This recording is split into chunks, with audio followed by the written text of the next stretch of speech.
আসসালামু আলাইকুম। আশা করি কথা শুনতে পাচ্ছ সবাই।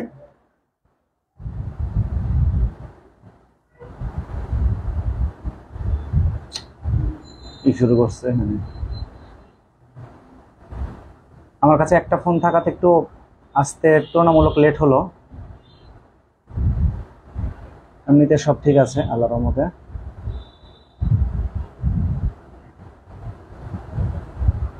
কেমন লাগে?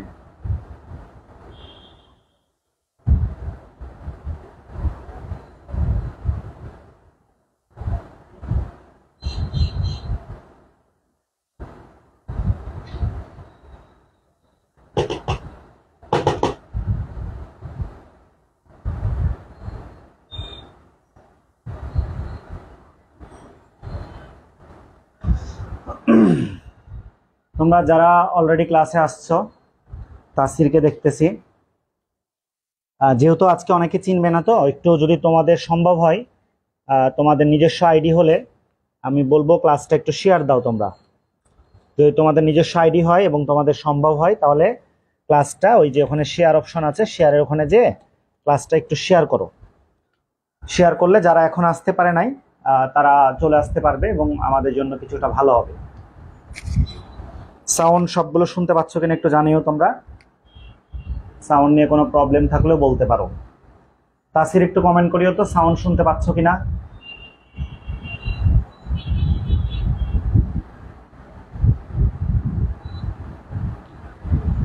উম্মে নাওয়াল সহিবা, আসসালামু আলাইকুম। আচ্ছা, আশা করি তোমরা দেখতে পাচ্ছ সবকিছু। আজকে মূলত যে ক্লাসটা নিতে চাচ্ছি, আমি এই ক্লাস কখনো নিই নাই অনলাইনে, মানে আজকের ক্লাসটা আমি দিই নাই কখনো।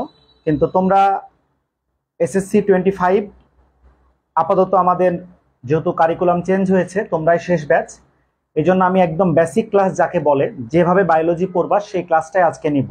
এবং আজকের ক্লাসটা তোমরা এই ধরনের প্লেলিস্ট বা ক্লাস কোনো ইউটিউব চ্যানেল বা কোনো কিছুতে ইনশাল্লাহ পাবা না। তো আমরা কথা না বাড়িয়ে আমি চেষ্টা করছি ক্লাসটা শুরু করে দেওয়ার। এক্সট্রা কোনো শব্দ যাতে না আসে, রুমটা লাগাই দিই একটু। আচ্ছা, আমি রুমের দরজা জানালা সব বন্ধ করে দিলাম। আশা করি এক্সট্রা কোনো শব্দ আসবে না। আশা করি সবাই কথা শুনতে পাচ্ছ সবগুলো। রেসপন্স করবা। ফজলে রাব্বি, ওয়ালাইকুম আসসালাম। আচ্ছা, খেয়াল করো তাহলে, আমরা ক্লাস শুরু করছি আজকের। ওপরে দেখো লেখা আছে SSC 25 free basic class. SSC 25 free basic class. তো কিসের বেসিক ক্লাস এটা? ফ্রি বায়োলজির। Free biology basic class. তাহলে খেয়াল করে দেখো, যেখানে আমাদের দুইটা শব্দ আছে, একটা বায়ো, বায়ো মানে জীবন, এবং লজি বা ওলজি মানে হচ্ছে অধ্যয়ন, জ্ঞান। তার মানে বিজ্ঞানের যে শাখায় কি নিয়ে অধ্যয়ন করা হয়? জীবন নিয়ে অধ্যয়ন করা হয়। বিজ্ঞানের যে শাখায় জীবন নিয়ে অধ্যয়ন করা হয় তাকে আমরা কি বলবো? বায়োলজি। বিজ্ঞানের যে শাখায় জীবন নিয়ে অধ্যয়ন করা হয় তাকে আমরা বলবো হচ্ছে বায়োলজি বা জীববিজ্ঞান। এবং এই বায়োলজিটা একটা কোন ভাষার শব্দ? বায়োলজি হচ্ছে একটা গ্রিক শব্দ। বায়োলজিটা হচ্ছে একটা গ্রিক শব্দ। শুধু বায়োলজি না, আমাদের বইয়ের মধ্যে বেশিরভাগ ভাষায় আছে গ্রিক শব্দ। আরো বেসিক কথা বললে অনেক বেশি চলে যাব ডিপলি, আমরা সে বিষয়টা দিলাম না এখানে। আমি যেহেতু বলেছি যে একদম বেসিক ক্লাস নিব, এই জন্য যদি তোমাদেরকে বায়োলজির সংজ্ঞাটা আমি লিখে দিই, খেয়াল করো। জীববিজ্ঞানের যদি আমি সংজ্ঞাটা তোমাদেরকে লিখে দিই, তাহলে সংজ্ঞাটা কি দাঁড়াচ্ছে দেখো, যে বায়োলজি হচ্ছে ব্রাঞ্চ অফ সায়েন্স, তার মানে বিজ্ঞানের একটি শাখা, বা এইভাবে বলতে পারি বিজ্ঞানের যে শাখায় পৃথিবীতে বসবাসকারী, বিজ্ঞানের যে শাখায় পৃথিবীতে বসবাসকারী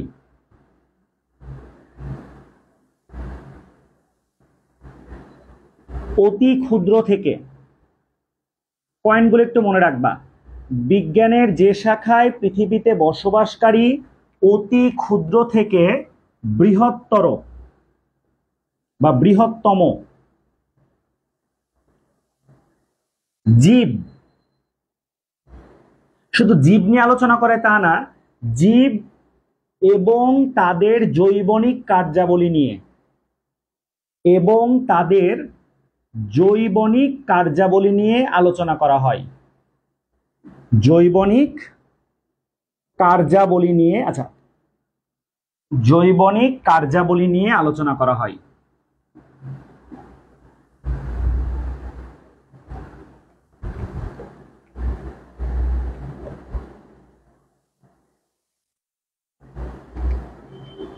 আলোচনা করা হয়, তাকে জীববিজ্ঞান বলে।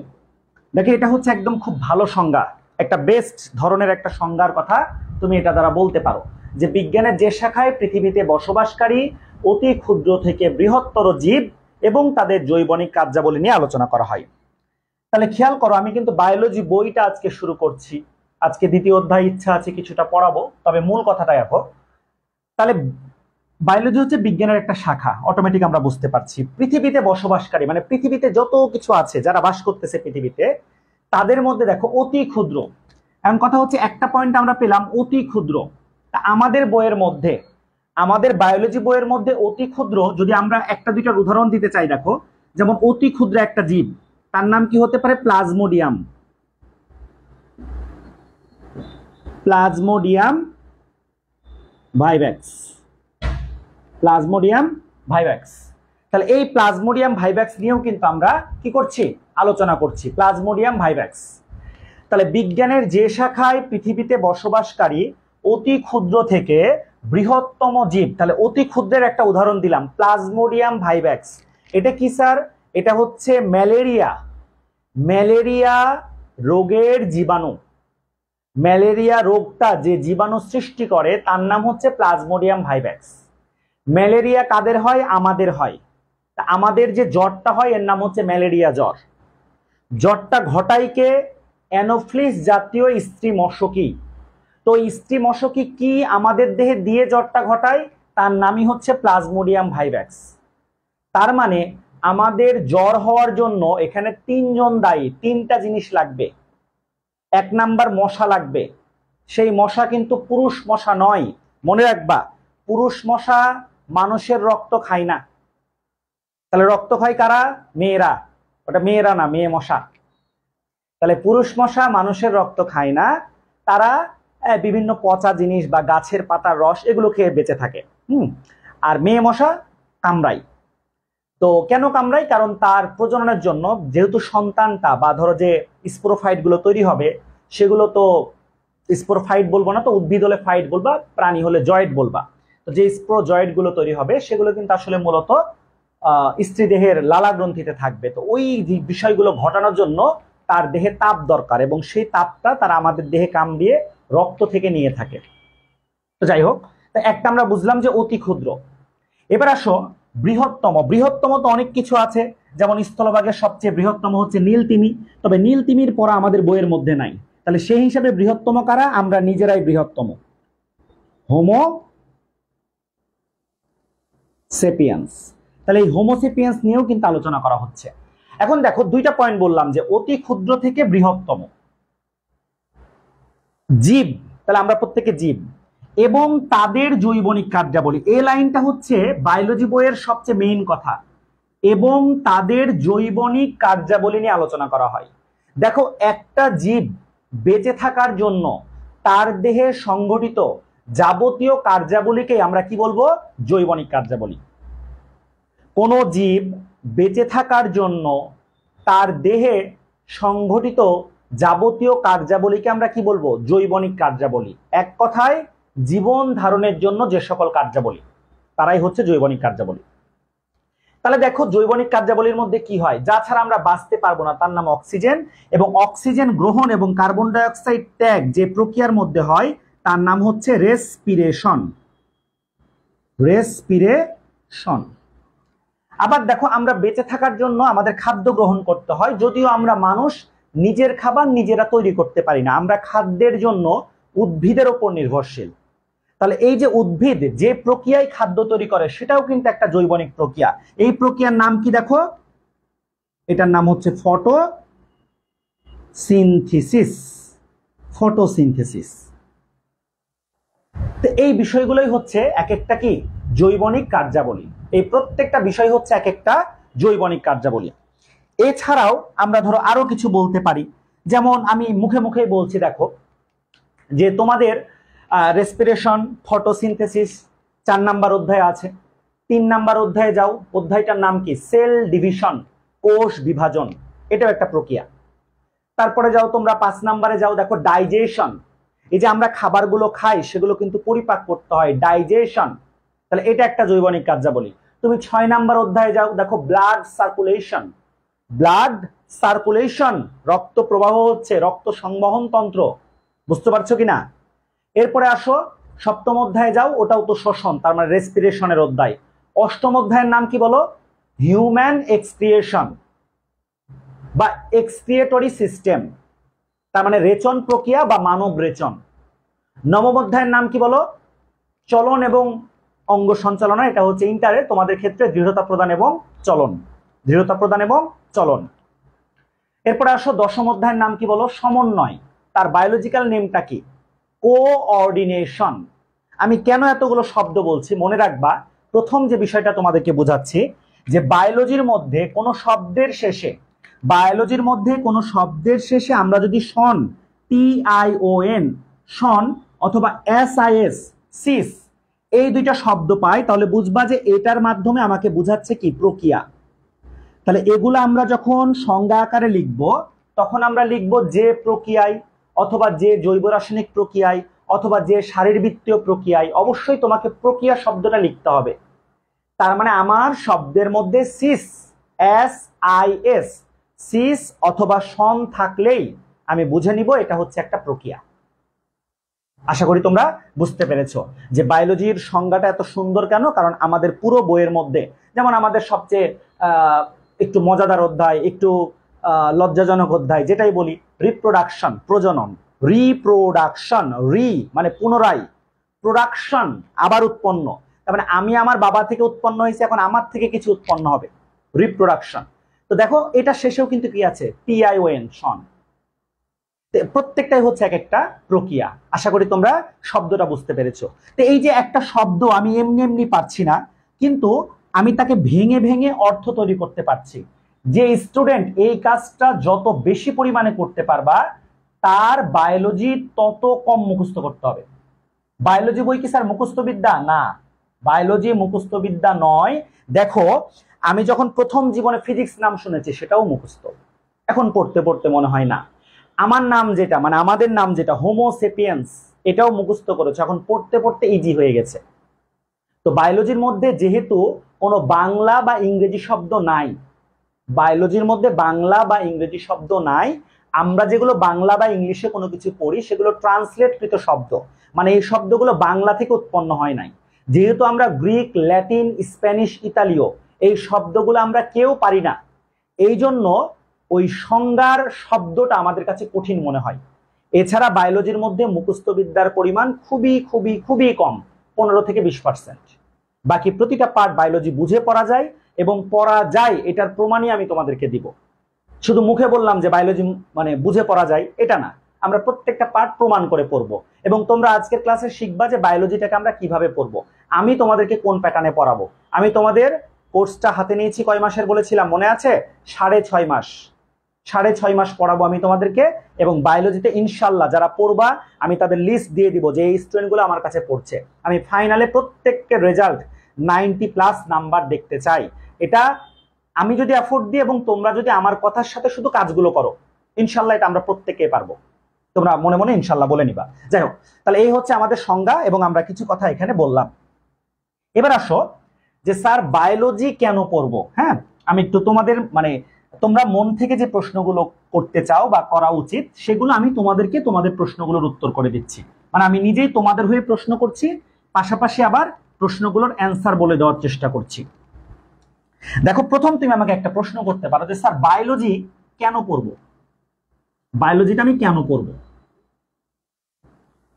নর্মালি দেখো যে বায়োলজি আমি এই কারণেই পড়বো যে আমি নিজেও একজন বায়োলজি, মানে আমরা যারা ক্লাস করতেছি আমরা প্রত্যেককেই এক একজন বায়োলজি।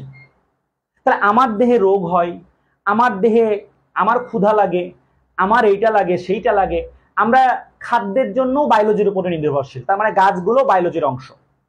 তাহলে আমি নিজে বায়োলজি, আমার দৈনন্দিন জীবনে কার্যকলাপ বায়োলজি, এই জন্য আমি বায়োলজি পড়বো। প্রথম কথা হচ্ছে আমার নিজের জন্য পড়বো। এখন নাম্বার 2, যেটা স্যার আপনি কেন পড়াচ্ছেন, হ্যাঁ তোমরা কিন্তু প্রশ্ন করতে পারো, কোনো সমস্যা নাই। স্যার আপনি কেন পড়াচ্ছেন? দেখো এটার ক্ষেত্রে আমি কেন পড়াচ্ছি, আমার পড়ানোর সাথে একটা অর্থনৈতিক সম্পর্ক আছে, 1 নাম্বার। 2 নাম্বার হচ্ছে এইটা তোমাদের সিলেবাসের মধ্যে দিয়েছে। এখন 2 নাম্বারটাকে তুমি 1 নাম্বারেও নিয়ে আসতে পারো, সমস্যা নাই। এটা তোমাদের সিলেবাসে দিয়েছে, এন্ড সিলেবাসটা কমপ্লিট করে আমাদের একটা ভালো রেজাল্ট করতে হবে। তার মানে ওটার সাথেও কিন্তু একটা অভ্যন্তরীণ স্বার্থ আছে। তা আমি আমার নিজের অনুভূতি ব্যক্ত করা, কেউ যাতে আমাকে বোকা বানাইতে না পারে, আমরা সায়েন্সের স্টুডেন্ট, ভালো করে বুঝো, কেউ যেন আমাকে বোকা বানাইতে না পারে সেই জিনিসটা রিকভারি করার জন্যই আমি বায়োলজি পড়ব, এবং যেভাবে পড়তে হয় সেভাবেই পড়ব। আমি তোমাদেরকে একটা এক্সাম্পল দিই। সাপোজ মনে করো তুমি একটা রোগে আক্রান্ত হয়েছো, তোমরা যারা ক্লাসটা দেখছো বা পরবর্তীতে দেখবা, খেয়াল করো আমরা যদি কোনো রোগে আক্রান্ত হই তাহলে আমাদের কি হয় বলো? আমরা কোনো রোগে আক্রান্ত হলে আমরা ডাক্তারের কাছে যাই, এবং ডাক্তার সাধারণত বেশিরভাগ ক্ষেত্রেই আমাদেরকে ব্লাড টেস্ট, রক্ত পরীক্ষা করার পরামর্শ দেয়। এখন রক্ত পরীক্ষার পর ডাক্তার তোমাকে বলল যে আপনার ইরাইথোসাইটে কিছু প্রবলেম পাওয়া গেছে। তো এটা শোনার পর আমাদের রিয়াকশনটা কেমন হবে বলতো? আল্লাহ গো, আমি বাঁচবো না, মারা যাব। কারণ কি বলতো? কিছু সমস্যা পাওয়া গেছে, এই শব্দ আমি বুঝছি, আমি বুঝতেছি না যে ইরাইথোসাইটটা কি, কারণ এটা তিনি আমার বোধগম্য ভাষায় বলে নাই, এটা তিনি তার ভাষায় বলছেন, মানে বায়োলজির ভাষায় বলছেন। এখন দেখো আমি যদি তোমাকে ইরাইথোসাইট স্পেলিংটা দেখাই, ERYTHROCYT, ইরাইথ্রোসাইট। তাহলে আমরা যদি জেনে নিই, বা আমরা এখন থেকে যদি জেনে রাখি যে বায়োলজির মধ্যে ইরাইথ্রো বা এরিথ্রো শব্দের অর্থ লাল, এরিথ্রো মানে কি লাল, আর সাইট অথবা সাইটো এই দুইটা শব্দের মানে হচ্ছে কোষ।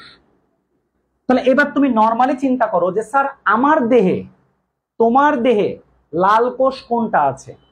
তোমার দেহে লাল কোষ হচ্ছে লোহিত রক্তকণিকা। রক্ত বলতে পারো যে স্যার রক্ত লাল, কিন্তু আমরা তো জানি যে আমাদের রক্তের কণিকা 3টা, তার মধ্যে শুধুমাত্র লোহিত রক্তকণিকা লাল। তার মানে তোমার লোহিত রক্তকণিকার মধ্যে কোনো প্রবলেম পাইছে। আমি যদি তোমাকে এভাবে বলতাম যে আপনার লোহিত রক্তকণিকাতে একটা সমস্যা পাওয়া গেছে, তখন তুমি বলতে আচ্ছা ঠিক আছে, কি করলে সমাধান পাওয়া যায়। তো এটাই হচ্ছে আমাদের একটা রোগ। রোগ মানে কি জানো? মানে এটা বিজনেস, যে কাউকে ভয় পাওয়ানোর মাধ্যমে, কাউকে ভয় পাইয়ে দিয়ে তার থেকে কিছু বেনিফিট নেওয়া। কিন্তু তুমি যদি শব্দগুলোকে এভাবে ভাঙতে পারো বা এভাবে জানো যে বায়োলজির মধ্যে এভাবে পড়তে হয়, তাহলে তোমার কাছে কোনো শব্দই ইনশাল্লাহ কঠিন হবে না। তা আমরা আজকের ক্লাসে চেষ্টা করব এরকম 50টা শব্দ তোমাদেরকে শেখানোর, যার একটাও আমি মুখস্থ করতে বলবো না, সবগুলো বলবো শেখানোর। আমি অলরেডি 3টা কিওয়ার্ডস বলেছি, যে বায়োলজির মধ্যে এরিথ্রো মানে লাল, সাইট মানে কোষ, এবং আর 2টা বলেছিলাম যে শব্দের শেষে সিস বা সন থাকলে তাদেরকে কি বলে? প্রক্রিয়া। শব্দের শেষে সিস বা সন থাকলে সেটাকে কি বলে? প্রক্রিয়া বলে। আশা করি তোমরা ধরতে পেরেছো। না পারলে একটু কমেন্ট করবা। যদিও আমার হাতে আজকে একটাই ফোন, আর একটা ফোন থাকলে আমি ওই চেক করি আর কি, যে কে কি বললো না বললো, আগামী থেকে থাকবে ইনশাল্লাহ। আচ্ছা, তাহলে কেন পড়বো আমি তার কথাটা ব্যাখ্যা করেছি। কারণ তুমি একজন সায়েন্সের স্টুডেন্ট, তুমি একজন স্মার্ট স্টুডেন্ট, তুমি এটার মাধ্যমে অটোমেটিক পারবা, এই জন্যই তুমি পড়বা, কথা শেষ। ওকে, আচ্ছা এখন আমরা যাই যে স্যার বায়োলজি পড়বো, ঠিক আছে, এখন বায়োলজি আমি কিভাবে পড়বো? তাহলে প্রথম প্রশ্ন হচ্ছে পড়বো, সেকেন্ড প্রশ্ন হচ্ছে স্যার বায়োলজি কিভাবে পড়বো, কিভাবে পড়বো? আচ্ছা, বায়োলজি কিভাবে পড়বা আমি ওকাত দিলাম, যদিও পড়বো ব দিলেই হচ্ছে। তো বায়োলজি আসলে কিভাবে পড়বা, দেখো আমি আমার এতদিনের 2015 সাল থেকে আজকে 2024, তার মানে 10 বছরের অভিজ্ঞতা থেকে আমি বলতে পারি যে এই 7টা রুলস, 7টা নিয়ম মেনে যদি কেউ ইন্টারেরও এখন আমার ক্লাস দেখো, তার জন্য একই পরামর্শ। এই 7টা রুলস মেনটেন করে কেউ যদি বায়োলজি পড়তে পারো, তার জন্য বায়োলজি অনেক অনেক অনেক সহজ হয়ে যাবে। Just 7টি rules. স্যার কি কি রুলস গুলো আমি লিখে দিচ্ছি, দেখো। তাহলে রুলসগুলোর ক্ষেত্রে এক নাম্বার হচ্ছে যে তোমার বায়োলজিকে যখন তুমি পড়বা, যখনই কোনো কঠিন শব্দ পাবা, দেখবা যে ওই শব্দটা বায়োলজির কিওয়ার্ডস এর আলোকে চলে আসবে। কি মানে চাবি, ওয়ার্ড মানে শব্দ, শব্দের চাবি। তুমি শব্দটার অর্থ জেনে গেছো, এই শব্দের অর্থ বায়োলজি বইয়ের মধ্যে যত জায়গায় আসবে এটার অর্থ একই দাঁড়ায়, এটার কোনো ভিন্ন অর্থ নাই। তাহলে কি করতে হবে বলো? কিওয়ার্ডস শিখতে হবে। আমি কিওয়ার্ডস তোমাদেরকে শিখাবো ইনশাল্লাহ, আজকেই শিখাবো। তাহলে 1 নাম্বার হচ্ছে কিওয়ার্ডস ফলো করে পড়বা। 2 নাম্বার, যেহেতু অনেকের কাছে ধারণা যে বায়োলজি হচ্ছে একটা কি বিদ্যা, মুখস্থ বিদ্যা, বায়োলজি স্যার সব মুখস্থ করতে হয়, বিষয়টা এরকম না। বিষয়টা আমরা যদি গুছিয়ে পড়তে পারি তাহলে এটা না। 2 নাম্বার পয়েন্ট হচ্ছে বায়োলজির যখন কোনো বড় বিষয় পাবা তোমরা, তখন এটাকে ছন্দ দিয়ে পড়বা। বায়োলজির যখন কোনো বড় বিষয় পাবা তখন এটাকে ছন্দ দিয়ে পড়বা। কেমন? বায়োলজির যখন কোনো বড় বিষয় পাবা তোমরা এটাকে ছন্দ দিয়ে পড়বা, ছন্দ। 3 নাম্বার আসো, বায়োলজিকে আরো সহজ করার জন্য আমরা প্রতিটি অধ্যায়ে চাইলে কয়েকটা ছক বানাই ফেলতে পারি। আমি এই প্যাটার্নেই পড়াবো তোমাদেরকে যেভাবে বলছে। তাহলে বায়োলজিকে ছক আকারেও পড়া যায়, বায়োলজিকে ছক আকারেও পড়া যায়, ছক দিয়ে পড়তে পারবা। 3 নাম্বার। 4 নাম্বারে আসো, ধরো আমি একটা জিনিস সম্পর্কে স্যার সহজে মনে রাখতে পারছি না, তা আমি এটা ক্লাসে তোমাদেরকে অনেক সময় উদাহরণ দিই যে তোমরা মনে করো 2 বন্ধু, কিন্তু এক বন্ধুকে আমি আগে থেকে চিনি, তোমাদের একজন নতুন স্টুডেন্ট আসছো কিন্তু সে ওর ফ্রেন্ড। তখন কি হয়, আমি নতুনটা সম্পর্কে তো কিছুই জানি না, যে আমার আগের স্টুডেন্ট তার সম্পর্কে মনে করে একটু জানি, কিন্তু যদি ক্লাসের একজন বলে ফেলে যে স্যার এদের দুজনের মধ্যে না বন্ধু কিন্তু এদের মধ্যে মিলে না, মানে এ ডানে গেলে ও বামে যায়, তার মানে কি বলতো, দুজনের মধ্যে কি আছে, পার্থক্য। 1 মিনিট আমি একটু আসতেছি, হ্যাঁ তোমরা থাকো।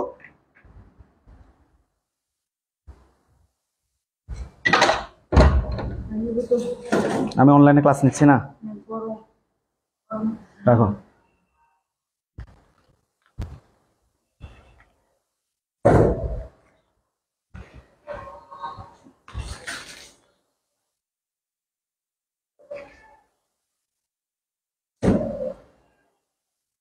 জীবনের কাছে 50 টাকা পাইতাম আগের।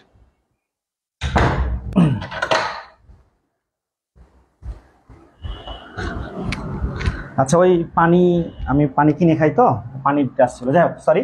তাহলে আমরা 3 নাম্বার পয়েন্ট পেলাম ছক। 4 নাম্বার পয়েন্ট যেটা বললাম, তাহলে দুজনের মধ্যে কি আছে বলতো, পার্থক্য আছে। তুমি যদি পার্থক্য আকারে পড়ো তোমার জন্য পড়াটা অনেক সহজ হয়। আমি এখানে যতগুলো পয়েন্ট বলবো প্রত্যেকটা তোমাদেরকে ব্যাখ্যা দেওয়ার চেষ্টা করব।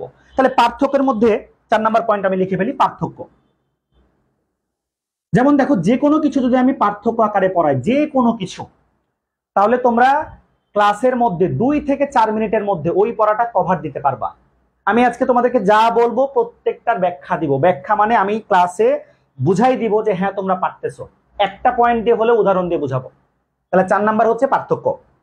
আচ্ছা, 5 নাম্বার কি দেখো, 5 নাম্বার, হ্যাঁ বায়োলজির মধ্যে কিছু একটু হার্ড বিষয় আছে, একটু কঠিন আছে, একটু চিত্র আঁকতে হয়। তো সেক্ষেত্রে যদি তোমার সম্ভব হয়, সম্ভব না অবশ্যই তুমি চিত্র দিয়ে পড়তে পারো। যদি চিত্র ওই মুহূর্তে তুমি আঁকতে পারতেছো না, চিত্র দিয়েও বুঝতে পারছো না, তখন তুমি ভিডিও দেখতে পারো। আর যদি কোনো ক্ষেত্রে সম্ভব হয়, তাহলে আমরা যে জিনিসটা নিয়ে পড়ছি ওটা যদি নিজের হাতে নেড়ে একদম লাইভ আকারে, জীবন্ত আকারে দেখতে পারি, তাহলে ওই পড়াটা সবচেয়ে ভালো হয়। কেন বলছি খেয়াল করো, ধরো একটা স্টুডেন্ট এখন আমার পেজটাতে ক্লিক করলো, করে দেখতেছে আমি ক্লাস নিচ্ছি, ও কি করবে জানো, কি পড়াচ্ছি এই বোর্ডের দিকে তাকাবে না, ও আমার চেহারার দিকে তাকাবে, ও তাকাবে আমার চেহারার দিকে। বুঝতে পারছো তো? কেন? কারণ ওই জিনিসগুলো আমাদের দৃষ্টিতে আসে। দেখো কোনো বিলবোর্ডে হয়তো বা একটা মোবাইলের অ্যাড করছে, কিন্তু মোবাইলটা ছোট, যিনি অ্যাড করছেন মনে করো সালমান খান অ্যাড করতেছেন, উনাকে বিশাল বড় করে, তো মানুষজন তাকাবে কার দিকে, সালমান খানের দিকে, পরে দেখবে ও আচ্ছা উনি হাতে একটা ফোন রাখছে। এই বিষয়টা হচ্ছে আমাদের মেডিকেল সায়েন্স বলে যে তোমার লেখার চাইতে ভিডিও, চিত্র এগুলো আমাদের মাথায় বেশি কাজ করে। তো আমি যদি চিত্র দেখে পড়ি বা ভিডিও দেখে পড়ি, ওই বিষয়টা বুঝতে সুবিধা হবে। তো আমার অনলাইন ক্লাসে ইনশাল্লাহ প্রত্যেকটার ব্যবস্থাই থাকবে। লাইভ বলতে গেলে আমরা তো ক্লাসই করছি অনলাইনে, কাজেই তোমাদের হাতে তো আর দিতে পারবো না তুলে লাইভ, ওটা ভিডিওর মতোই হবে তোমাদের কাছে আর কি। আচ্ছা, তাহলে 5 নাম্বার গেল। এবার 6 নাম্বার হচ্ছে যে হ্যাঁ, আমি ক্লাসের প্রথম থেকে বললাম যে বায়োলজির মধ্যে মুখস্থ নেই, 100% মুখস্থ বিদ্যা নাই তা কিন্তু কখনো বলি নাই।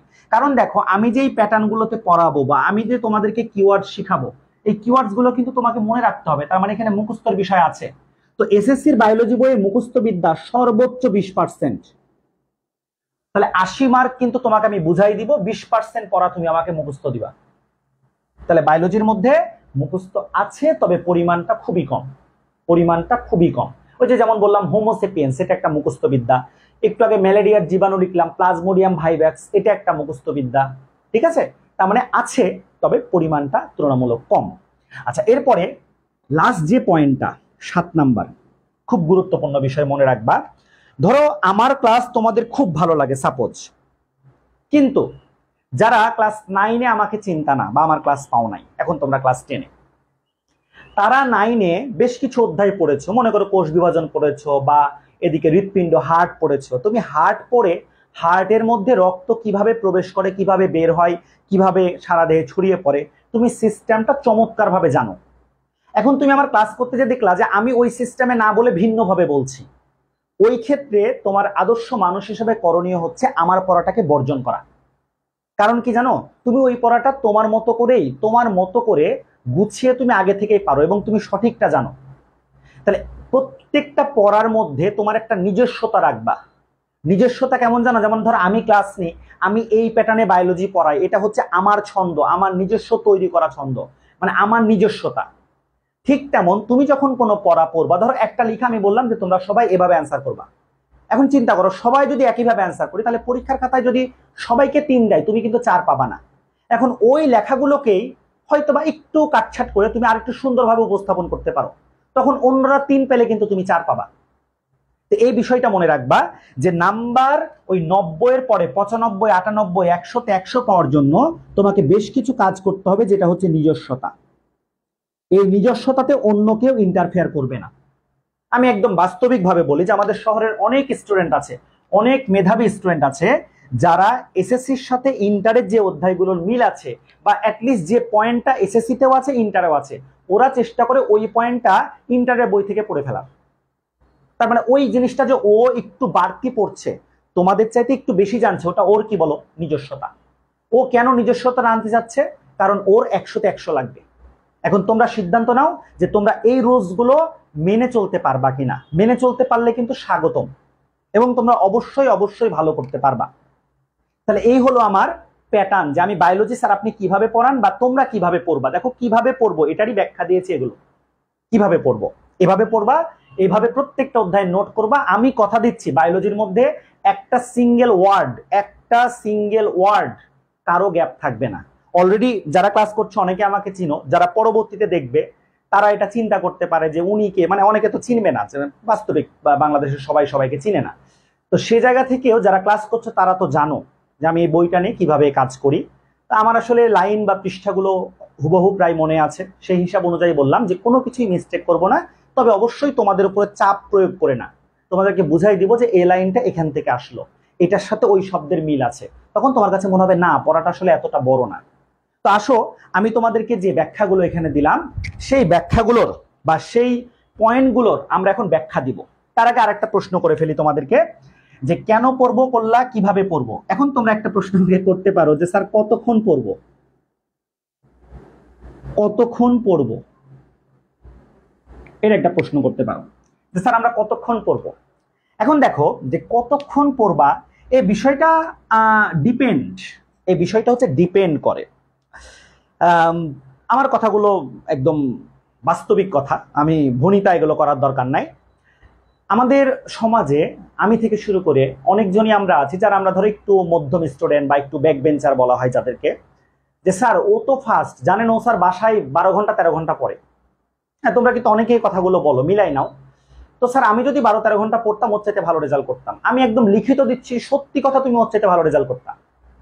12-13 ঘন্টাতে ওর চাইতে তুমি ভালো রেজাল্ট করতে, আমি লিখিত দিব। কিন্তু আমাদের একটা সমস্যা হচ্ছে কি জানো, আমরা চাইলেও 12-13 ঘন্টা পড়তে পারবো না, আমাদের মাথায় কাজ করে না।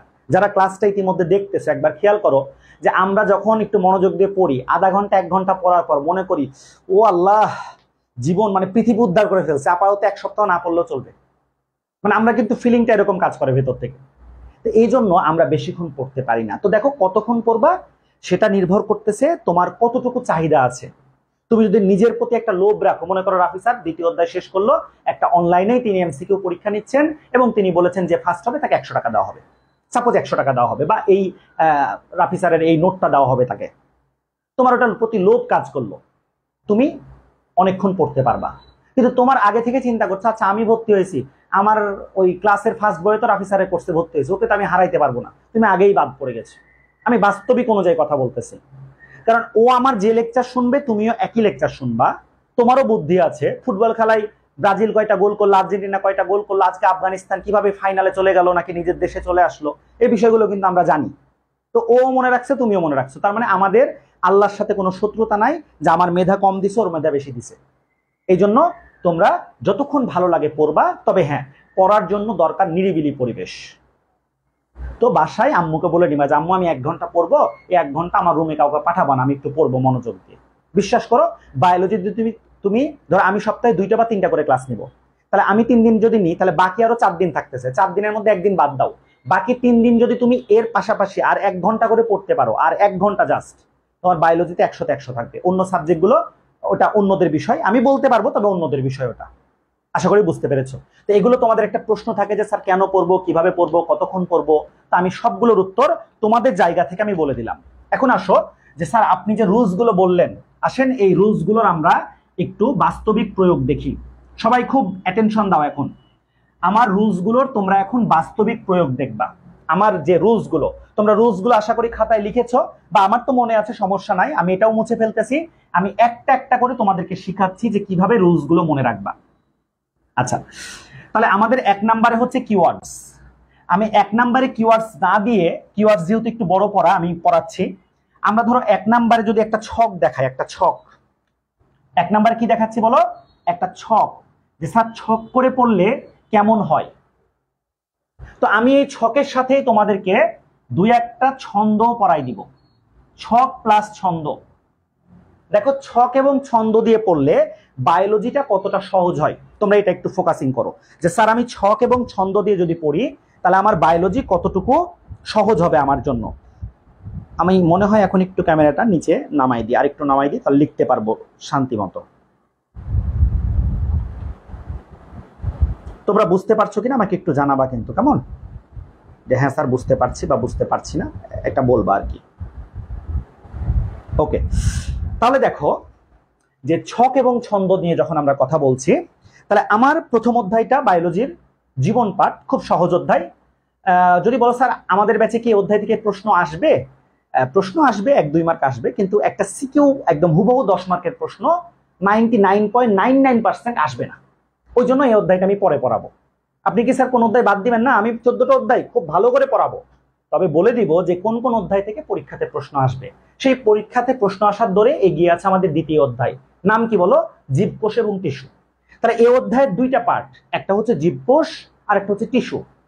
তাহলে খেয়াল করো যে আমি এই অধ্যায়টাকে ছকের মাধ্যমে কিভাবে সহজ করে ফেলতে পারি। তাহলে প্রথমে আমি লিখলাম জীবকোষ, প্রথমে আমি লিখলাম জীবকোষ। ওকে, তাহলে দেখো জীবকোষ যখন আমি লিখলাম, তাহলে তুমি প্রশ্ন করবা যে স্যার একটা জীবকোষের মধ্যে কয় ধরনের উপাদান আছে। তুমি কিন্তু আমাকে প্রশ্ন করবা যে স্যার একটা জীবকোষের মধ্যে কয় ধরনের উপাদান আছে। দেখো জীবকোষের মধ্যে 2 ধরনের উপাদান আছে। এক ধরনের উপাদান আছে যেটা জড়বস্তু নির্মিত, এক ধরনের উপাদান আছে যেটা জড়বস্তু নির্মিত উপাদান, এবং আরেক ধরনের উপাদান আছে যেটা হচ্ছে সজীব উপাদান। তাহলে জড়বস্তু নির্মিত উপাদান এবং সজীব উপাদান, জড়বস্তু নির্মিত উপাদান এবং সজীব উপাদান। এখন তুমি আমাকে আবার প্রশ্ন করবা যে আচ্ছা স্যার তাহলে জড়বস্তু নির্মিত উপাদানটার নাম কি। এই কোষের জড়বস্তু নির্মিত উপাদানটার নাম হচ্ছে কোষ প্রাচীর। কোষের জড়বস্তু নির্মিত উপাদানটার নাম হচ্ছে কি বলো, কোষ প্রাচীর। কোষ প্রাচীর, তাহলে কোষ প্রাচীর কি বস্তু নির্মিত উপাদান, জড় বস্তু নির্মিত উপাদান, এবং কোষ প্রাচীরের প্রধান উপাদান হচ্ছে সেলুলোজ। তাহলে উদ্ভিদ কোষের গাঠনিক একক কি, সেলুলোজ। কেমন, কারণ কোষ প্রাচীর উদ্ভিদ কোষে থাকে, প্রাণী কোষে থাকে না। ওকে, এবার আসো সজীব উপাদান। স্যার সজীব উপাদানটার নাম কি? কোষের সজীব উপাদানের নাম হচ্ছে প্রোটোপ্লাজম। যদিও ইন্টার লেভেলের একটা বইয়ে প্রোটোপ্লাস লেখা আছে, আমি তোমাদেরকে ইন্টারে আর নিয়ে যাচ্ছি না, এসএসসিটাকেই খুব ভালোভাবে চেষ্টা করছি। Protoplasm, protoplasm. খেয়াল করো, বায়োলজির মধ্যে প্রো বা প্রো মানে হচ্ছে আদি, প্লাজম বলতে তরল। তার মানে কোষের শুরু থেকেই যে তরলটা থাকে, যে তরলটাই মূলত কোষের জীবন, সেটাকেই বলা হয় প্রোটোপ্লাজম। তাহলে যদি আমাদেরকে প্রশ্ন করে 2019 সালে ফৌজদারহাট ক্যাডেট কলেজে এই প্রশ্নটা আসছিল যে জীবন বলতে কি বুঝো, জীবন বলতে কি বুঝো। অনেকে কিন্তু বলে পানির অপর নাম জীবন। দেখো এইটা যারা কমার্সে পড়ছে তাদের দ্বিতীয় অধ্যায় বিজ্ঞান বইয়ের, তোমাদের 2025 ব্যাচে যারা কমার্সে পড়ছে তাদের দ্বিতীয় অধ্যায়ের নাম হচ্ছে জীবনের জন্য পানি। ওরা অ্যান্সার করলে মানাবে। আমাদের বইয়ের কোনো জায়গায় লেখা নাই যে পানির অপর নাম জীবন, এটা আমাদের বইয়ের কোনো জায়গায় লেখাতে পারবে না। ইনফ্যাক্ট আমাদের সপ্তম অধ্যায়ে লেখা আছে যে বেঁচে থাকার জন্য, জীবন ধারণের জন্য অপরিহার্য উপাদান 1 নাম্বার হচ্ছে অক্সিজেন, 2 নাম্বার পানি। তাহলে যদি প্রশ্ন করে জীবন বলতে কি বুঝো, তাহলে কিন্তু বলবা প্রোটোপ্লাজমই জীবন। কেন? কারণে তখন পানিকে বলবা, কারণ প্রোটোপ্লাজমের মধ্যে 90% কি আছে? পানি আছে। তো এগুলো আমার কিন্তু আনুষঙ্গিক ব্যাখ্যা, আমি জাস্ট ছকটা বোঝাচ্ছি তোমাদেরকে। তাহলে কোষের জড়বস্তু নির্মিত উপাদানের নাম হচ্ছে কোষ প্রাচীর এবং সজীব উপাদানের নাম হচ্ছে প্রোটোপ্লাজম, প্রোটোপ্লাজম। এবার দেখো যে স্যার প্রোটোপ্লাজম জিনিসটা স্যার কি কি দ্বারা গঠিত? প্রোটোপ্লাজম জিনিসটা কোন কোন উপাদান নিয়ে গঠিত? প্রোটোপ্লাজম জিনিসটা কোন কোন উপাদান নিয়ে গঠিত? দেখো প্রোটোপ্লাজম জিনিসটা 3টা উপাদান নিয়ে গঠিত, 3টি উপাদান নিয়ে গঠিত। স্যার কি কি নাম উপাদানগুলোর? দেখো উপাদানগুলোর নাম হচ্ছে, প্রথমে আছে সেল মেমব্রেন বা কোষ ঝিল্লি। তাহলে এর মধ্যে আমরা কি পাবো? সেল মেমব্রেন বা কোষ ঝিল্লি। এরপরে আমরা কি পাবো? এরপরে আমরা পাবো সাইটোপ্লাজম। তাহলে সাইটোপ্লাজম কার অংশ? প্রোটোপ্লাজমের অংশ, সাইটোপ্লাজম। এবং প্রোটোপ্লাজমের মধ্যে আরো একটা অংশ আছে যেটা নিউক্লিয়াস। তাহলে নিউক্লিয়াস কিন্তু সাইটোপ্লাজমের অংশ না, নিউক্লিয়াস হচ্ছে প্রোটোপ্লাজমের অংশ, নিউক্লিয়াস। চমৎকার বিষয়। আচ্ছা, এবার কোষ ঝিল্লি নিয়ে আমাদের বই তেমন কিছু দেওয়া নাই, ধরো হালকা পাতলা দেওয়া আছে। যেমন আমি তথ্যগুলো যদি এখানেই ছকের মধ্যে নোট করে দিই তাও হয়, যে কোষ ঝিল্লির ভাঁজকে কি বলে? কোষ ঝিল্লির ভাঁজকে বলে মাইক্রোভিলাই। কোষ ঝিল্লির ভাঁজকে কি বলে? মাইক্রোভিলাই। কোষ ঝিল্লির পর্দা কয় স্তর বিশিষ্ট? কোষ ঝিল্লি হচ্ছে দ্বিস্তর বিশিষ্ট পর্দা। কি দ্বারা গঠিত? লিপিড এবং প্রোটিন দ্বারা গঠিত। এই কয়েকটা তথ্য মনে রাখলেই হবে, ঠিক আছে? আমরা তো এমনি তো নরমালি নোট করে পড়াবো, কিন্তু দেখো ছকের মধ্যে থেকেও আমি চাইলে দিয়ে ফেলতে পারি, কারণ তোমরা বইয়ের মধ্যে দেখেছো যে কোষ ঝিল্লির আমাদের বইয়ের মধ্যে এই ধরনের একটা চিত্র আছে। এগুলো হচ্ছে এক একটা মাইক্রোভিলাই, তাই না? আচ্ছা, এবার আসো সাইটোপ্লাজম। এই সাইটোপ্লাজমটাই হচ্ছে এখানকার একটা বড় পড়া, যেখান থেকে প্রশ্ন আসার সম্ভাবনা 99%, মানে প্রশ্ন আসবে, না আসার না, প্রশ্ন আসার সম্ভাবনা। তাহলে দেখো সাইটোপ্লাজমের মধ্যে কি কি আছে স্যার? সাইটোপ্লাজমের মধ্যে মূলত তোমার তরল আছে, সাইটোপ্লাজমের মধ্যে মূলত তরল আছে এবং অঙ্গাণু আছে। তো তরল কয় ধরনের আছে? 2 ধরনের আছে। কতগুলো আছে? একদম পানির মতো সাদা তরল, এগুলোকে আমরা বলবো হায়ালোপ্লাজম, হায়ালোপ্লাজম। বায়োলজির মধ্যে হায়ালো শব্দের অর্থ স্বচ্ছ, হায়ালো মানে স্বচ্ছ, আর প্লাজম মানে হচ্ছে তরল।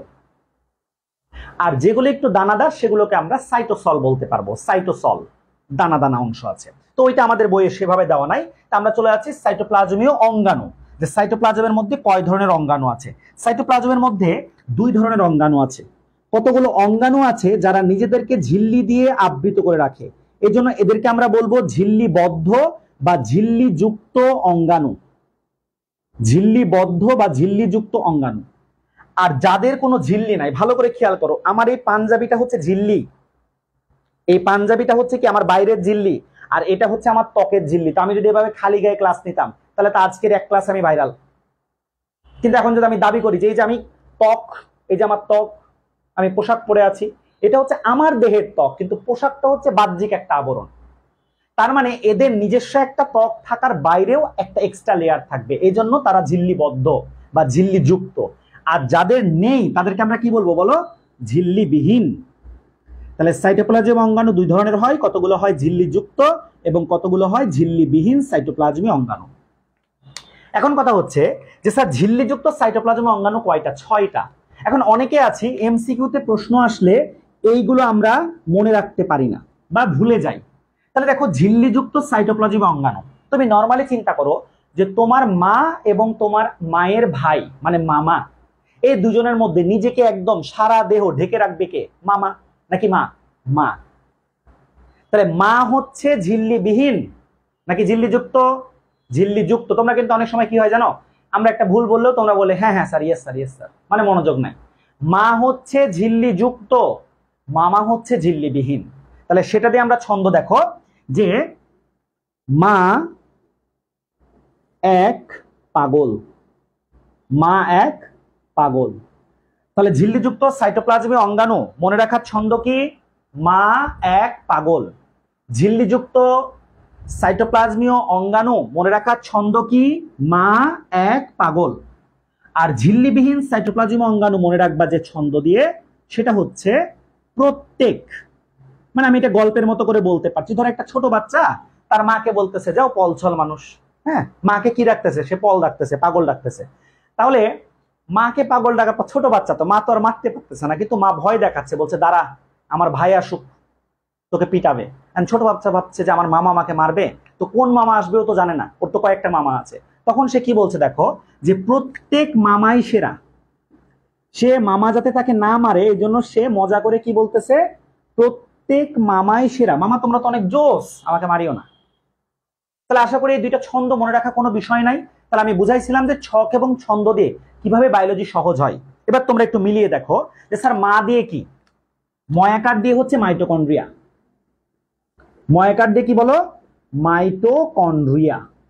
মাইটোকন্ড্রিয়া, ময়াকার দিয়ে মাইটোকন্ড্রিয়া। দেখা যাচ্ছে? হ্যাঁ দেখা যাচ্ছে। এ দিয়ে কি স্যার? এ দিয়ে হচ্ছে endoplasmic reticulum. Endoplasmic, endoplasmic reticulum.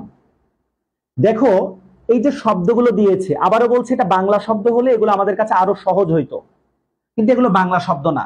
তাহলে বায়োলজির মধ্যে স্যার এন্ডো মানে কি? ভেতরের। প্লাজম মানে কি? প্লাজম থেকে প্লাজমিক, তরল। তাহলে ভেতরের তরলের মধ্যে। আর স্যার রেটিকুলাম বলতে কি? জালিকা বোঝাচ্ছে, জালিকা। এন্ডোপ্লাজমিক, ভেতরের তরলের মধ্যে যে জালের মতো গঠন আছে তাদেরকে আমরা বলি এন্ডোপ্লাজমিক রেটিকুলাম বা জালিকা। আচ্ছা ক দিয়ে কি স্যার? ক দিয়ে হচ্ছে কোষ গহ্বর। ক দিয়ে হচ্ছে কোষ গহ্বর, কোষ গহ্বর। ক দিয়ে হচ্ছে কোষ গহ্বর। ঠিক আছে? তাহলে কি হলো বলো? মা এক। এবার যদি আমরা পাগলের পয়েন্টগুলোতে যাই তাহলে নরমালি বলছে দেখো, পাগলের পয়াকার দিয়ে, পাগলের পয়াকার দিয়ে হচ্ছে প্লাস্টিড। আমি নিচে লিখলে তোমরা ক্যামেরা অতটুক যায় নাই। প্লাস্টিড, পাগলের পয়াকার দিয়ে প্লাস্টিড। গ দিয়ে হচ্ছে গলজি বডি,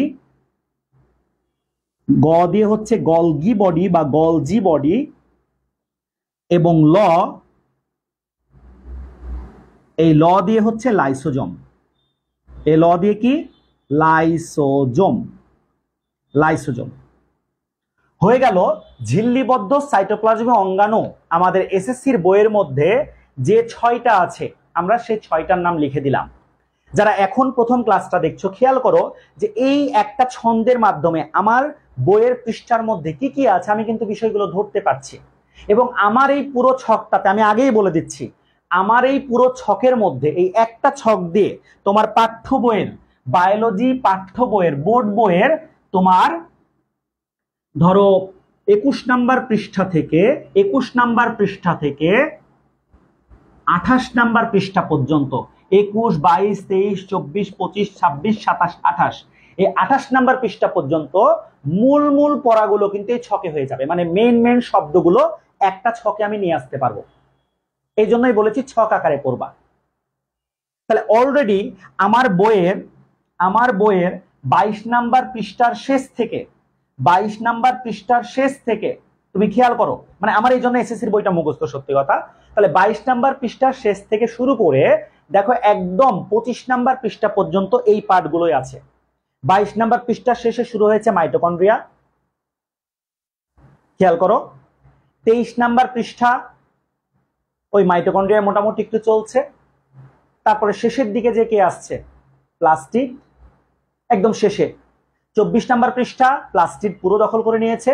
25 নাম্বার পৃষ্ঠার মধ্যে একদম সবার উপরে আছে গলজি বডি, তারপরে আছে কি এন্ডোপ্লাজমিক রেটিকুলাম, এরপরে আছে কোষ গহ্বর এবং সবার লাস্টে আছে লাইসোজোম।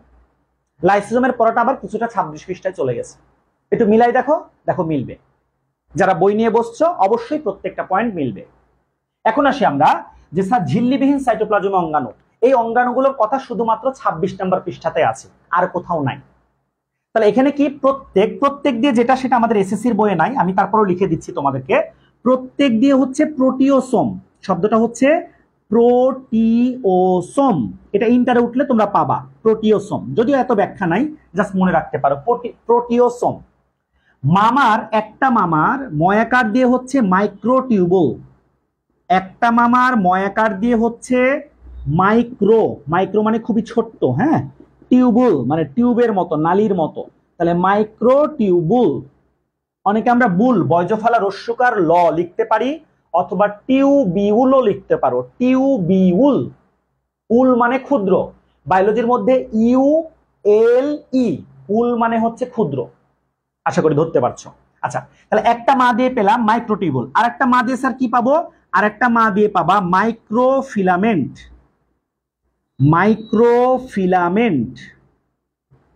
মাইক্রোফিলামেন্ট দেখো 26 নাম্বার পৃষ্ঠার মধ্যে শব্দগুলো দেওয়া আছে। এবং হর্ষই দিয়ে যেটা পাবা সেটা হচ্ছে ইন্টারমিডিয়েট, মধ্যবর্তী। ইন্টারমিডিয়েট মানে মধ্যবর্তী, ইন্টারমিডিয়েট ফিলামেন্ট, কেমন? তাহলে 26 নাম্বার শেষ। এবার দেখো সেরা দিয়েও 26 নাম্বার আছে। সেরার দন্ত সহায়কার দিয়ে কি বলো, সেন্ট্রোজোম, যদিও সেন্ট্রোজোমটা লাস্টে আছে তোমরা জানো। আর রয়াকার দিয়ে কি আছে, রাইবোজোম। বোর্ড অত ছোটও না বড়ও না, তবে আমি যেহেতু তোমরা স্পষ্ট দেখতে পাও এই জন্য লিখতেছি রাইবোজোম। তুমি বলো তো যে এই 22 নাম্বার পৃষ্ঠার শেষ থেকে এই 26 নাম্বার পৃষ্ঠা পর্যন্ত এই পয়েন্টগুলো ছাড়া বইয়ের মধ্যে কোনো পয়েন্ট আছে আমার এক্সট্রা কিছু জানার দরকার আছে? তাহলে আমি ছকের মধ্যে মূল পয়েন্টগুলো জেনে গেলাম, এবং কত অল্প পড়ার মধ্যে। তোমরা যারা নোট করতে বসেছো হয়তো বা 1-1.5 পৃষ্ঠার বেশি নোট হয়নি, কিন্তু তার মধ্যে আমি জেনে গেছি যে আমার দ্বিতীয় অধ্যায়ের মধ্যে কি কি আছে। এবার আমি এটা লিখতেছি না, তারপরে তোমরা জানো যে একটা নিউক্লিয়াসের মধ্যে প্রধান উপাদান 4টা। একটা নিউক্লিয়াসের মধ্যে প্রধান উপাদান 4টা, কি কি sir? Nuclear membrane, nucleoplasm, nucleolus, nuclear membrane, nucleoplasm, nucleolus. এবং 28 নাম্বার পৃষ্ঠায় দেখো ক্রোমাটিন তন্তু। এই ক্রোমাটিন তন্তুগুলোই ক্রোমোজোম, কিন্তু এখানে কিন্তু ক্রোমোজোম বলে নাই, কারণ কোষ বিভাজন ছাড়া ক্রোমোজোমকে দেখা যায় না। আশা করি তোমরা ধরতে পেরেছো। তাহলে আমি তোমাদেরকে বললাম যে এই একটা ছকের মধ্যে আমি শুধু ওই 4টা কথা লিখলাম না, যে নিউক্লিয়াসের 4টা উপাদান আছে প্রধান, একটা nuclear membrane, nucleoplasm, nucleolus, chromatin তন্তু। তোমার ছকটা ক্লিয়ার, কমপ্লিট। এবং এই ছকটাতে আমরা ব্যবহার করেছি পড়াগুলোকে সহজ করার জন্য 2টা ছন্দ। তাহলে বায়োলজি ছন্দ দিয়ে পড়লে অনেক অনেক অনেক বেশি মজা থাকে। কারণ কথা হচ্ছে স্যার আপনি কি শুধু এই ছন্দ জানেন? এই ছন্দ না, দ্বিতীয় অধ্যায়ের মধ্যে আরো 5-6টা ছন্দ আসবে। চতুর্থ অধ্যায় ছন্দ, তৃতীয় অধ্যায় ছন্দ, তৃতীয় অধ্যায় তো পুরোটাই ছন্দ। 4টা বা 5টা ছন্দ বললে 1 ঘন্টার ক্লাসে তৃতীয় অধ্যায় প্রত্যেকটা স্টুডেন্ট আমার সামনে বসে বলবে হ্যাঁ স্যার এই অধ্যায় থেকে 80 থেকে 100 পাবোই। পঞ্চম অধ্যায় তোমরা পড়েছো, আমি একটু মুখে মুখে বলছি, দেখো যেমন পঞ্চম অধ্যায় এই আমাদের যে উদ্ভিদের 60টা পুষ্টির মধ্যে 16টাকে আমরা কি বলেছি, আমাদের বইয়ে বলেছে অত্যাবশ্যকীয়। এই 16টার মধ্যে আবার 10টাকে বলা হয়েছে ম্যাক্রো এবং 6টাকে বলা হয়েছে মাইক্রো। তো এই 10টা ম্যাক্রো পুষ্টি উপাদান কি কি বলো? এমজিকে। মনে করো একটা রেস্টুরেন্ট আমি দিয়েছি, নাম কি রেখেছি? এমজিকে। রেস্টুরেন্ট না, সেটা কি দিয়েছি? ক্যাফে, ক্যাফেটেরিয়া, ক্যাফে দিয়েছি। তাহলে এমজিকে, ক্যাফে, CAFE, ক্যাফি, ক্যাফে। এমজিকে ক্যাফে, নাইস, ভালো, খুব ভালো। কিসের জন্য? For chops. MGK cafe nice for chops. দেখো আমি লিখেই দিচ্ছি এখানে, এটা কিন্তু এই পার্টের না, যারা তুলতেছো তুলে নিও, এটা অন্য পার্টের। পঞ্চম অধ্যায় এমজিকে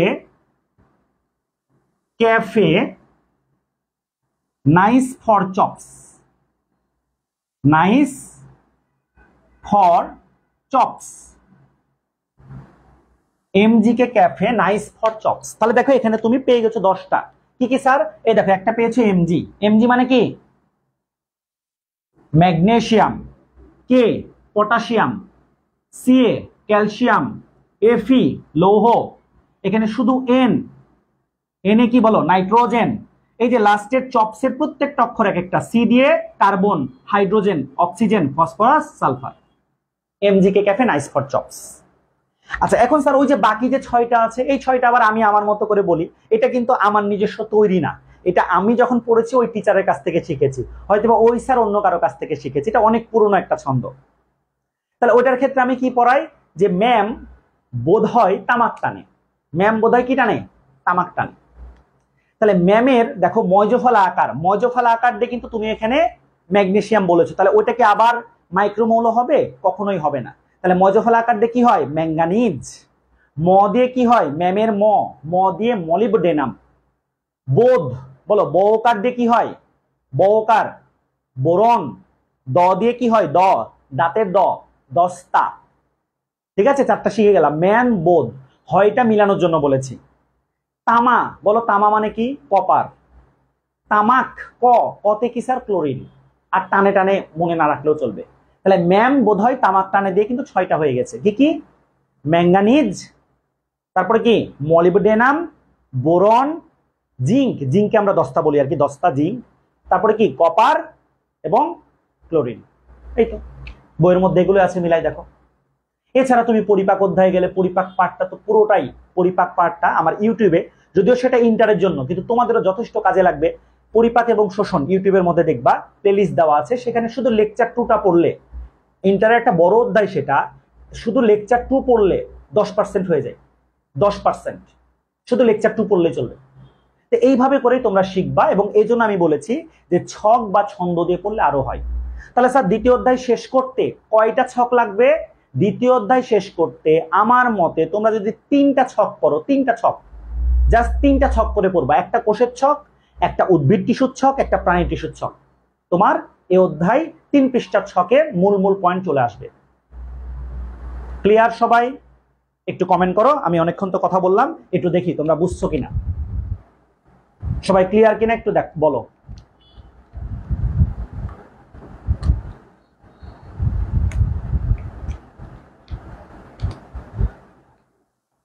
সবাই যতটুকু কথা বললাম এগুলো বুঝতে পেরেছো কিনা একটু বললেই চলবে।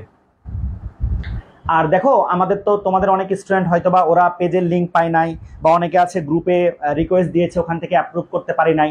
তো তোমাদের যাদের যাদের সম্ভব হয়, যেহেতু আজকে প্রথম ক্লাস নিচ্ছি, একটু ক্লাসটা তোমাদের ফেসবুকে যদি শেয়ার করো তাহলে অন্যরা জানতে পারবে, এটাই আর কি। যদি তোমাদের সম্ভব হয় একটু শেয়ার করিও ইনশাল্লাহ। না আমি এটা প্রথম একটা ফ্রি ক্লাস দিচ্ছি বলে না, প্রতিটা ক্লাসই চেষ্টা করব এই প্যাটার্নেই নেওয়ার, যাতে তোমরা ধরতে পারো। আর অনলাইন ক্লাসে 1 ঘন্টা 1 ঘন্টা 10 মিনিট পড়ালে অনেক হয়, কারণ গল্প কম হয় তুলনামূলক, এই জন্য।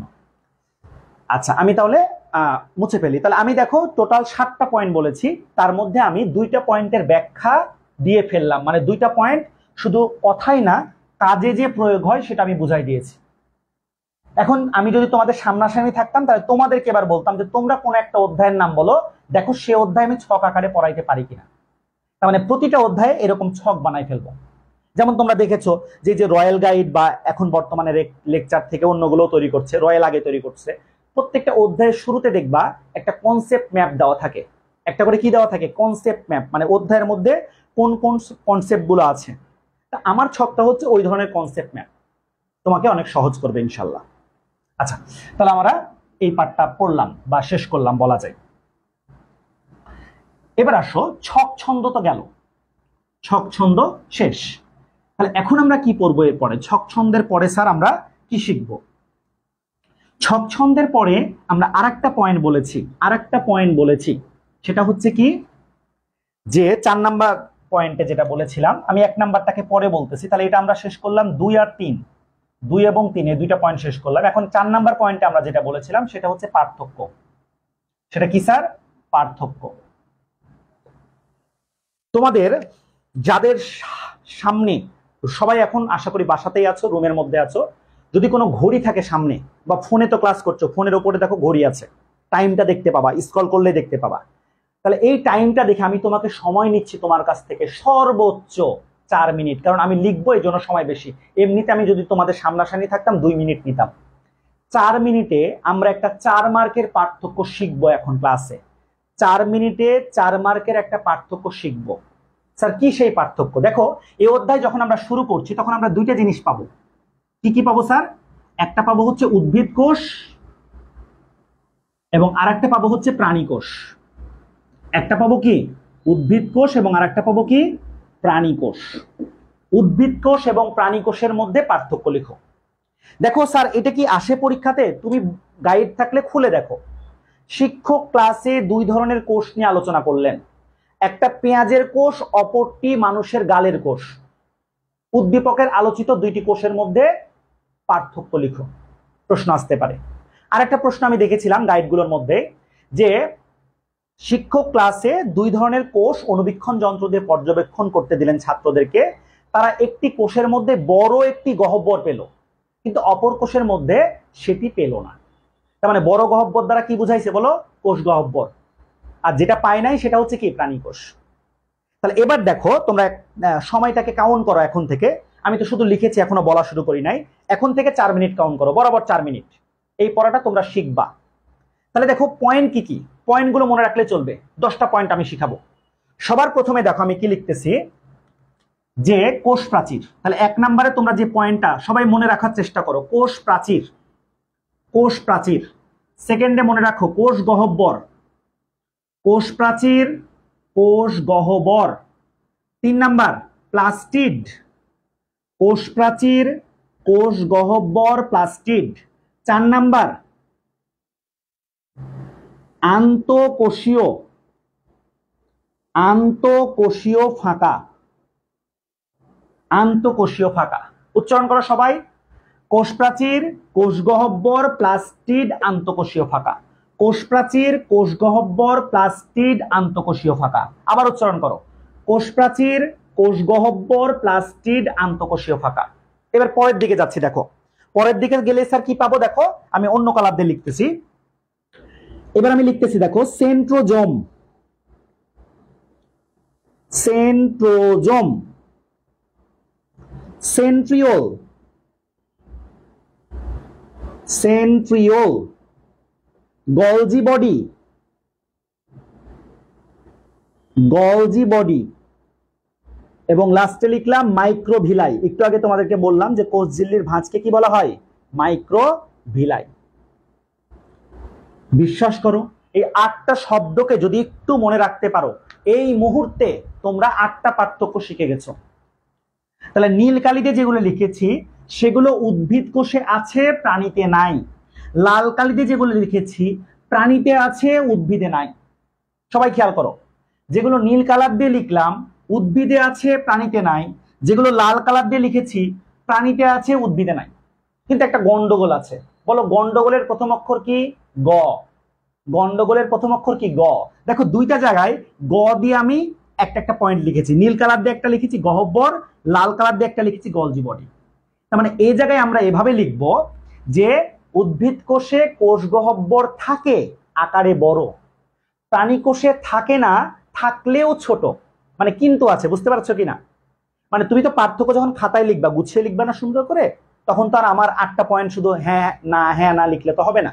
4-এ 4 পর মতো লিখবো আমরা। এই জন্য আবার গলজি বডির ক্ষেত্রে গলজি বডি প্রাণী কোষে থাকে, উদ্ভিদ কোষে থাকে না, থাকলেও পরিমাণে কম। থাকলেও পরিমাণে কম। তার মানে 2 জায়গার গতে গন্ডগোল আছে, মনে রাখবা। তাহলে দেখো আমি এখন পার্থক্য করে ফেলতেছি। যেমন উদ্ভিদ কোষে কোষ প্রাচীর আছে, প্রাণী কোষে নেই। উদ্ভিদ কোষে কোষ গহ্বর আছে, আকারে বড়। প্রাণী কোষে নেই, থাকলেও ছোট। প্রাণী কোষে নেই, থাকলেও ছোট। উদ্ভিদ কোষে প্লাস্টিড আছে, যার সাহায্যে খাদ্য তৈরি করে। প্রাণী কোষে প্লাস্টিড নাই। উদ্ভিদ কোষে আন্তঃকোষীয় ফাঁকা থাকে, প্রাণী কোষে কোনো আন্তঃকোষীয় ফাঁকা থাকে না। উদ্ভিদ কোষে সেন্ট্রোজোম থাকে না, প্রাণী কোষে সেন্ট্রোজোম থাকে। উদ্ভিদ কোষে সেন্ট্রিওল থাকে না, প্রাণী কোষে সেন্ট্রিওল থাকে। উদ্ভিদ কোষে গলজি বডি থাকে না, থাকলেও কম। প্রাণী কোষে গলজি বডি থাকে এবং পরিমাণে বেশি। উদ্ভিদ কোষে মাইক্রোভিলাই নাই, প্রাণী কোষে মাইক্রোভিলাই আছে। 8টা পার্থক্য শিখতে কয় মিনিট লাগছে? যারা ঘড়ি ধরেছে খেয়াল করো। আর 2টাও শিখাই দিচ্ছি, খেয়াল করো। এই 2টা নিচের দিকে দেখা যাচ্ছে কিনা আমি জানি না, খেয়াল করো। যে নিউক্লিয়াস, এটা কমন পয়েন্ট। 9 নাম্বার পয়েন্ট হচ্ছে নিউক্লিয়াস। 8টা শেষ, 9 নাম্বার পয়েন্ট হচ্ছে নিউক্লিয়াস। তুমি চিত্র চিন্তা করো যে এটা যদি একটা উদ্ভিদ কোষ হয়, ধরো আমরা চারকোনা করে আঁকলাম, ধরো এটা যদি একটা উদ্ভিদ কোষ হয়, বাইরে আমরা এভাবে দাগ দিলাম কেন? কারণ তার 2টা লেয়ার, একটা হচ্ছে কোষ ঝিল্লির আর একটা হচ্ছে কোষ প্রাচীরের। তাহলে এটা যদি একটা কোষ মানে উদ্ভিদ কোষ হয়, তাহলে আমরা খেয়াল করে দেখবো চিত্রের মধ্যে যে এর মাঝখানে এরকম বিশাল করে একটা পাঁচের মতো কি আছে? কোষ গহ্বর আছে। তাহলে দেখো যদি এরকম বড় করে কোষ গহ্বর থাকে, তাহলে মাঝখানে থাকার কথা কার? নিউক্লিয়াসের। আর নিউক্লিয়াসের বাংলা নাম হচ্ছে কেন্দ্রিকা। তো কেন্দ্রিকা তো কেন্দ্রেই থাকবে, কিন্তু এই গহ্বরটা বড় হওয়ার কারণে সেটা কিন্তু কেন্দ্রে থাকতে পারতেছে না, হয় এই পাশে না হলে এই পাশে। তার মানে উদ্ভিদ কোষে কোষ গহ্বর বড় হওয়ার জন্য নিউক্লিয়াস কোথায় থাকে বলতো? এক পাশে। উদ্ভিদ কোষে সাধারণত নিউক্লিয়াস থাকে এক পাশে, আর প্রাণী কোষে তো গহ্বর নাই, তার নিউক্লিয়াস কোথায় থাকবে? কেন্দ্রে। তাহলে উদ্ভিদ কোষের নিউক্লিয়াসের অবস্থান এক পাশে, প্রাণী কোষে নিউক্লিয়াসের অবস্থান কেন্দ্রে। প্রাণী কোষে নিউক্লিয়াসের অবস্থান কেন্দ্রে। লাস্ট পয়েন্ট, এটা একটা বলতে পারো যে স্যার আপনি একটা পয়েন্ট বললেন যেটা আমাদের একটু মুখস্থ টাইপের। কি স্যার? সঞ্চিত পদার্থ। সঞ্চিত পদার্থ। দেখো আমরা বা আমাদের বাবা মা, আমরা ফিউচারে যাতে কোনো অসুখ হলে বা কোনো কিছু হলে আমাদের চিকিৎসা করতে পারে, এই জন্য কিছু টাকা, কিছু জমি এগুলো সঞ্চয় করে রাখে আমাদের জন্য। ঠিক তেমনি উদ্ভিদও কিন্তু কিছু খাবার সঞ্চয় করে রাখে। তো এই উদ্ভিদ কোষ কাদেরকে সঞ্চয় করে এবং প্রাণী কোষ কাদেরকে সঞ্চয় করে আমরা একটু খেয়াল করি। উদ্ভিদ কোষের সঞ্চিত খাদ্য হচ্ছে শ্বেতসার। উদ্ভিদ কোষের সঞ্চিত খাদ্য কি? শ্বেতসার, শ্বেতসার আর কি। আর প্রাণী কোষের সঞ্চিত খাদ্য হচ্ছে গ্লাইকোজেন। প্রাণী কোষের সঞ্চিত খাদ্য কি? গ্লাইকোজেন। স্যার গ্লাইকোজেনটা কোথায় থাকে? গ্লাইকোজেন সঞ্চয় থাকে আমাদের, তোমরা বইয়ের পৃষ্ঠা নাম্বার উল্টে মিলাই নিতে পারবা, এটা 114 নাম্বার পৃষ্ঠা 15 নাম্বার দিকে আছে আর কি। তো এই গ্লাইকোজেনটা থাকে হচ্ছে 14 দেখবা লাস্ট লাইনে অথবা 15 প্রথম দিকে থাকবে। গ্লাইকোজেনটা আমাদের কোথায় থাকতেছে? যকৃতের মধ্যে। স্যার কেন থাকতেছে? ভালো করে খেয়াল করো যে আমার দেহের জন্য ধরো এখন দরকার 1 প্লেট ভাত, 1 প্লেট ভাত দরকার আমার দেহে, কিন্তু আমার তরকারি মজা হয়েছে, আমি মানে খুশিতে খুশিতে 2 প্লেট ভাত খেয়ে ফেলছি। তোমার দেহে কি 2 প্লেট ভাত দরকার? না। তখন এই যে ভাত পরিপাক হওয়ার পর ভাতের উপাদানগুলো কিসে হয়, মানে কিসে রূপান্তরিত হয়? গ্লুকোজে। এখন তোমার রক্তের মধ্যে কিন্তু গ্লুকোজ গুলো চলাফেরা করবে। রক্তের মধ্যে গ্লুকোজ যদি বেড়ে যায় তাহলে তো তুমি ডায়াবেটিক্স রোগী। তো এই গ্লুকোজ গুলো যাতে রক্তের মধ্যে মানে বেশি না হয়, এই জন্য যখন এরা ঘুরতে ঘুরতে যকৃতে যায়, যকৃতে তখন গ্লুকোজ গুলোকে ধরে, অনেকগুলো গ্লুকোজকে ধরে একসাথে একটা বড় পিণ্ডের মতো, একটা পাথরের মতো তৈরি করে। এই অনেক গ্লুকোজ একত্রিত হয়ে যে গঠনটা তৈরি করে তার নামই হচ্ছে গ্লাইকোজেন। তার নামই কি? গ্লাইকোজেন। তার মানে গ্লাইকোজেন গ্লুকোজের এটা আমরা পলিমার বলতে পারি বা জটিল একটা শর্করা। আশা করি তোমরা ব্যাখ্যা বুঝতে পেরেছো। তাহলে খেয়াল করো, আমি 4 মিনিট কথা রাখছিলাম তোমাদের সাথে, তোমরা মিলাই দেখো যে আমরা এই 10টা পার্থক্য শিখে ফেলছি। আমরা ইনশাল্লাহ এই 10টা পার্থক্য আমরা শিখে ফেলেছি। কারো কোনো ডাউট আছে কিনা একটু বলবা যে আমরা ইনশাল্লাহ এই 10টা পার্থক্য মোটামুটি চমৎকার ভাবে আমরা শিখে ফেলেছি। শিখেছো কিনা বলো সবাই? তাহলে আমরা পার্থক্য আকারে পড়লেও আমাদের বায়োলজিটা অনেক সহজ হয়। পার্থক্য আকারে পড়লেও আমাদের বায়োলজি অনেক সহজ হয়। সবাই একমত?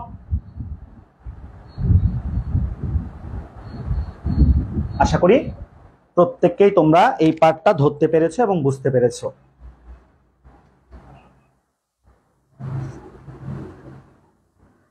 আমি একটা অধ্যায় থেকেই প্রমাণ দিচ্ছি, তাও এমন না যে অনেক পেছনের অধ্যায়ে চলে গেছি, জাস্ট দ্বিতীয় অধ্যায় থেকে প্রমাণ দিচ্ছি, তার মানে অন্যান্য অধ্যায়গুলোর মধ্যেও থাকবে। তো আজকে ধরে নাও আমাদের ক্লাস বরাবর 1 ঘন্টা হলো, মানে আমার ক্লাস শুরু করা থেকে আমি 9:30টায় বলেছিলাম, সেখানে ধরো কয়েক মিনিট লেট হয়েছে, তাহলে আমাদের ক্লাস বরাবর জাস্ট 1 ঘন্টা ক্লাস করেছো তোমরা। তাহলে এই 1 ঘন্টার মধ্যে তোমরা কতটুকু শিখলা কমেন্ট করে জানাবা। এবং আমাদের পরবর্তী ক্লাস একদিন পরেই, হয়তো বা কালকে শুক্রবার, না নিলে শনিবারে নিব, আমি গ্রুপে পোস্ট করে দিব প্রথম 3টা ক্লাস। তাহলে স্যার আগামী দিনের জন্য কি কি বাকি রাখলেন? দেখো আগামী দিন তোমাদের পছন্দের টপিক কিওয়ার্ডস বাকি রাখলাম, আর একটা বাকি রাখলাম যে চিত্র দিয়ে পড়াগুলোকে কিভাবে শিখতে হয়। এবং আমি যখন এটা পড়াই ফেলতেছি, তুমি ভাবিও না যে স্যার আমরা শুধু বেসিক শিখতেছি। দেখো আমার দ্বিতীয় অধ্যায়ের মধ্যে কিন্তু অনেক গুরুত্বপূর্ণ পড়া হয়ে গেল আজকে। তাহলে আমি যখন পরে পড়াবো তোমাদেরকে, তখন এগুলো আর এক্সট্রা নোট করতে হবে না, অথবা যারা আজকে করোনি তারা তখন করবা নোট। আর আমাদের অনলাইন ক্লাসের বৈশিষ্ট্য থাকবে, অধ্যায় শেষ হওয়ার পরই তোমাদের যে হোয়াটসঅ্যাপ গ্রুপটা আমি বানাবো, সেই গ্রুপের মধ্যে প্রতি অধ্যায়ের হাতে লেখা হোক বা টাইপিং হোক পিডিএফ তোমাদের কাছে চলে যাবে। প্রতিটা অধ্যায়ের পিডিএফ তোমাদের কাছে চলে যাবে। এটা হচ্ছে আমাদের ওয়াদা। তো এইটা তোমাকে অনেক হেল্প করবে, পাশাপাশি এমসিকিউ পরীক্ষা নেওয়ার ব্যবস্থা করব। তাহলে তোমরা ক্লাসটা করলে আশা করি বুঝতে পেরেছো। যাদের যাদের ভর্তি হওয়ার হয়েও আরো 2টা ক্লাস ফ্রি আছে, করো, তারপরে সিদ্ধান্ত নিবা। আল্লাহ হাফেজ, সবাই ভালো থাকবা। আসসালামু আলাইকুম ওয়া রাহমাতুল্লাহি ওয়া বারাকাতুহু।